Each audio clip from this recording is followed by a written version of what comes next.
All right, here is one of the reasons why I don't take these other versions of the Bible too serious, and it's because of this one thing here. It's the copyright. So if you were to go into, let's just go here. Let's go to the copyright section right here. I don't know if you could read that. Let's see. So basically, the New Living Translation allows you to copy up to 500 verses without express permission of the publisher, which is Tyndale Publishing. Meaning, you can only quote up to 500 verses. So if you're memorizing the Bible and stuff and you're in a public place and you quote more than 500 verses, you got to get permission. You got to say it's from the New Living Translation, all this kind of stuff. And if you're writing a piece of work, you can't have more than 25% of the Bible, of the New Living Translation, in your work, because you got to have permission. It's quite interesting. Same thing with the Message. Go over to the Message here. They're always trying to create a better version. Same thing here. If you go here, let's see if you can see this here. What is it here? Can I see that? Yeah, written, visual, 25%, 500 verses. If you quote 500 verses from the Message, then you have to get permission from this publishing house here. Same thing with the New King James. They say they're very close to the original and all this kind of stuff, but if you quote from the New King James, let me just get to that right here.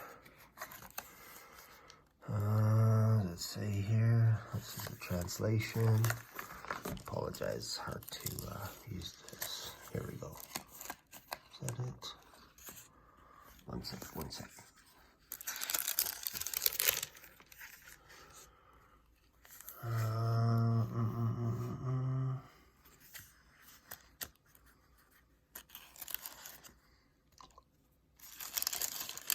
There's a little copyright. Yeah, right here. All right, so any use of the New King James Version must include a proper acknowledgement as follows. Scripture taken from the New King James, copyright by Thomas Nelson, used by permission, all rights reserved. So this is how you do it. However, when quotations there are used in bulletins, all this kind of stuff, just put NKJV at the end of everything. So if you're putting it in the bulletin, you have to do it that way. Right here. If, here's the guideline, let's see here. Verses may be quoted, up to 1,000 verses may be quoted in printed form as long as the verses quoted amount to less than 50% of a complete book of the Bible, make up less than 50% of the total work which they are quoted. So you always got to give permission, otherwise you're breaking copyright laws, you're infringing on their material. And if you see this here, Bill Hybels, whenever he quotes a Bible verse, he has to give permission. So if we go here, all scripture quoted is from the TNIV, used by permission,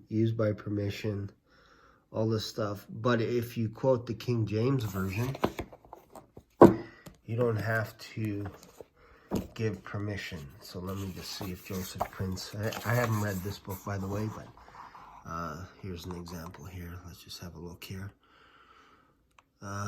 Used by permission, New King James Version, used by permission.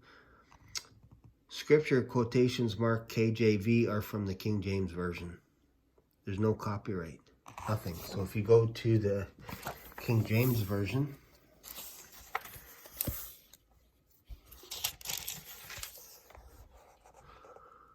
All it says is copyright Thomas Nelson.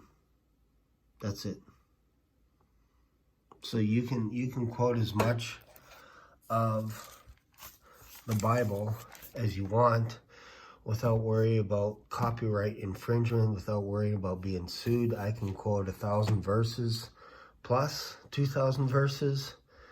I believe the book of Genesis is like 1,103 verses or something like that. So you can only quote a maximum of less than 3% of the Bible if you're using these sources. Message, NIV, even New Living Translations, New King James Version. You can't quote more than 1,000 verses or 500 verses respectively. But here you can quote as much as you want. I know it's a bit of a ramble, but it's kind of hard to record a video like this without with one hand. But again, this is why I like the King James. There's no ifs and buts and that kind of stuff. You read it. You can read it out loud as much as you want. You can memorize it and not worry about any copyright infringement. Like you don't have to worry about breaking the law, all that kind of stuff. So that's why I love the King James Version. So hopefully you got something out of it. Hopefully at least it's something to think about. Am I saying you can't crack one of these Bibles open? Well, I should say books. No, I'm not saying that. I do that every once in a while because I'm reading here and I'm like, does it say it in here? Oh, no, it doesn't. They took it out, or they changed it, or they did something different. That's the only reason why I look at these other ones, is to see what was changed. Anyways, thanks for watching. Subscribe.